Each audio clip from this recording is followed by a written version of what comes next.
Hello everyone, my name is Talisman Skulls here, Ark Warlock and founder of Sedutru. I was asked to do a little bit more about the whole Anunnaki thing, so I'm going to try to pretty much break it down in a very simple fashion for everyone. The first thing to remember is that at the time that a lot of stuff about the Anunnaki, the Igigu, and everything else were just simply glossed as gods. So it's at a time when most people didn't actually understand how to translate anything from Sumeria. Or the fact that the Sumerians referred to themselves as the Igigu. And that's another little fact you should look up on your own. But it all became tied in with the occult associations with Aleister Crowley, with the so-called Babylonian working, the Babylonian Catholic Mass, and all the weird shit like that. And a lot of the different weird occult alien crap that people see today, everything else from the number 666, trying to be the name of the devil or whatever, is all rooted in the occult. In fact, the concept of gematria, which is the study of meaning of names by numbers, is not as ancient as everybody else likes to claim it is. And when you do the real history behind it, you find that that's all bullshit too. But it's still promoted through the occult. And a lot of people think that they're following their common religion today. They're actually following more occult ideas than their own religious identity in reality. And that's one of the major problems that we have here in the West. And when I say the West, I mean Europe, America, and all essentially predominantly European English-speaking countries, so on and so forth. But anyway, the long story short is that the whole thing with the Anunnaki is actually a type of caste system, the same as what you find in India, with the Indus Valley culture and everything else. And the same thing applies to Sumeria. And anyway, first and foremost is, where did the Sumerians come from? According to their own documents, they came from more of the north, I guess you'd say northwestern regions, which would put them right smack dab in relationship to the people from Turkey. Okay? That's really a fact. And that's where you find like the artifacts from like Göbekli Tepe and all that, which are just basically a bunch of damn calendars. Okay? That's the bottom line. They're lined up with measurement of the seasons, and that's how it goes. So if you actually do proper research even on that, you will be able to trace this yourself. So here's what the Anunnaki are. It means literally heaven and earth. It was a royal title. And it didn't mean that they themselves were priest kings as people assume, but they did have authority over the secular warrior class, the workforce, and the religious class. And this was broken down under the three generalized names or name identities of the Ansu, which were the priests or priesthood, the Igigu, which were the workforce, and the Gallu, which were the enforcers.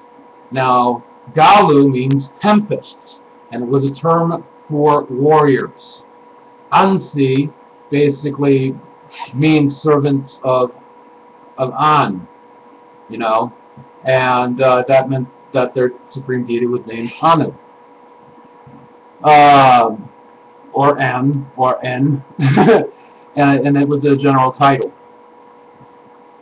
And so anyway, then of course you have related words like El, N, all of that. But we won't go into all that right now. Suffice it to say, we would be able to call them Anym or Alyum, and it would mean the gods, which were over and above the Anunnaki and everyone else. Mostly ancestors, by the way. Then there is the next class. It was underneath the Igigu, and these were called the Adamu, and they were from the land of Edom, which we translate today as Edom, which also translates to Eden. Okay? With that understood, and understanding that this is a caste system, the term for an outsider was called a Ha Biru, which means the wanderers. It was basically a term for nomadic people, but also those that were kind of kicked out of the society in question. much in the same way as in India you have the term untouchables. And people don't have to like it, and they try to pull a bunch of racist bullshit, but we're talking about multi-ethnic civilizations here. So the racist shit, throw it out the fucking window because it's just modern bullshit, and that's all there is to it. Alright? But it is where we get the word Hebrew from, and people try to translate it into Ni-biru as the place of the wandering, or the wandering planet. And that is not what it fucking means. So, yeah. Anyway, basically if you read the story properly within this context, it comes from what we call Sumeria. It basically tells a story where the Anunnaki, as a royal class, basically got too big for their britches, and they were starting to tax the shit out of their workforce, using the Gallu to enforce it, and using the religious class to justify it. That hasn't changed in the last 6,000 years, has it? Well, anyway, it was a theocracy, ultimately. Well, the Igigu, the common working people, and their name means of the black land, or the black-headed land, was not a term for themselves as a skin shade, but was actually a reference to the fertile soil itself. And they got tired of the Anunnaki, the royals, being these dictating tyrant pieces of crap, because all their supplies and resources they had was coming from off the burdens and backs of the Igigu. And the Igigu said, "F you, I'm done." So they went on strike. They threw down, they burned all their tools, they destroyed a bunch of things, and they were basically having a union strike. And this kind of, made the royal class and everything go, ah, crap, now we're not going to get all the stuff that we want. All right, well, we better come up with a compromise. Well, they decided to send out the Gallu to basically conquer Edom and include Edom as part of the territory. And they made the Igigu overlords and watchers over the Adamu. The Adamu were then made the workforce. So they got bumped up a level. Later on, relationships between some of the Igigu and the Adamu got kind of, and they had kids. Well, that was considered the same way as having relations outside of your class and your caste. So the offspring of that were considered outsiders, outcasts, and were numbered among the Ha Biru. And they were either killed as infants or they were cast out. In any case, this kind of situation eventually blew up in their face. And the loss of Edom was recorded as, the fall when the Adamu lost their homeland of the Red Lands, which, by the way, Edom means of the Red Land, and Adamu means of the Red Land, for the title of the people, the same as Igigu means of the Black Lands, the Black Soil. And anyway, long story short, the remnants of them joined up with the remnants of the Ha Biru, and pretty much the Sumerian Empire imploded on itself, which we see in a lot of different old nations and everything else. But it was one of the major epicenters of cultural developments that was shared with the Indus Valley cultures and everything else. There's a bunch of evidence of that. And it was pretty widespread at the time. Much of Mesopotamia is a result of that. But when it fell apart, then you had your Gallu become warlords. And the Gallu were ruled by, I can't remember the specific word for those guys, but they basically were all the warriors and everything else out to conquer and to try and establish their own independent city-states and basically take claim to what the Anunnaki were responsible for kind of, kicking into gear in the first place. And were overthrowing everybody right and left. So there was a whole shitload of warfare and violence. So while everybody was in this big rush for control, you end up with the situation where, if you understand how the environment out there is, around the time when all this warfare was being referred to, while everybody was, men of renown and everything else, were basically the warlords.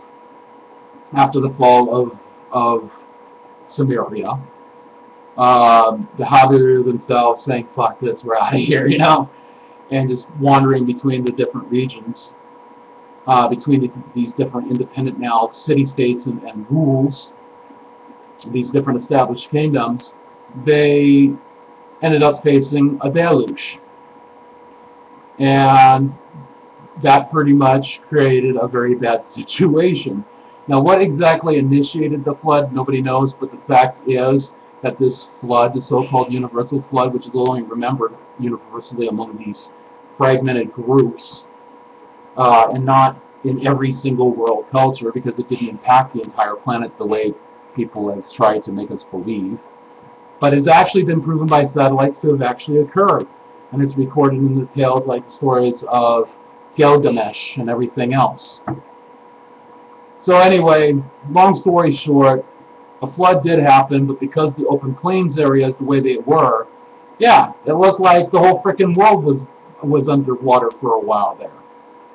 The levees broke, the waters flooded, it took, and it spread out throughout that flat land. You don't need a high level of water to do a lot of devastation when most of your buildings are mud brick. Alright? But a lot of people lost their lives. It was basically a flash flood situation, and it stuck around for a while, and there were a lot of bodies and animals floating in the water, and it stank horribly. Some of the people that made it to high grounds, they survived. But it wasn't easy. Okay? So a lot of the stuff that's all tied into that is really a story about what happened there that affected several cultures. And the reason why a lot of the cultures that inherited some of these stories, albeit twisted later on, and embellished more so even further, as monotheism got pushed in under the rug, and everything else got swept away in the modern bullshit. You have the rest of the stories of people like the Ha Biru, deciding that they want to establish their own kingdom, and then that's when we start with things occurring with the Hebrew, with things associated with Israel, Jerusalem, Judea, all that other stuff. But it's only for one specific culture group, and they are multi-ethnic. There's no just, whatever. And they were not known as Jews then. Okay, that term was actually based off basically a term for the deity that they took as their main god of those lands, which was Yahweh, which was, by the way, spelled with 4 letters, but it was Y-A-W-I, and was what the Greeks referred to as the 4-lettered name, tetragrammaton, whatever, because of a bunch of biased Jews referring, being basically told that you can't pronounce it, it's not right to do because it's sacrilegious, something only a priest can do. So they just started replacing it with other words, like Lord, ruler, master, things like that. But it was still called that those lands were called the inheritance of Yahweh. Well, here's one for you. You can't inherit something unless it's given to you. And that's when you get into the story of Yahweh having basically a complaint about all the other surrounding gods of the people as not doing their job in the council of the gods, and imploring the Most High, Alyon, to level judgment on him and establish him as the right to rule and have places like Israel, Jerusalem, and all that as his inheritance. And it was basically awarded according to the mythology. And of course it was religious politics. But it's only later on that the two get fused together, and the rest of the bullshit's just bad history ever since. So anyway, that's where a lot of it comes from, the so-called war between the angels and the demons, and the so-called fall of angels after having sex with human women and everything else, creating the giants or men of renown. It's all an embellished bunch of whitewashed bullshit, talking about an original real-world occurrence based on real people who had real lives, and it was a real fucked up situation all around. Thank you very much on Talisman Skulls.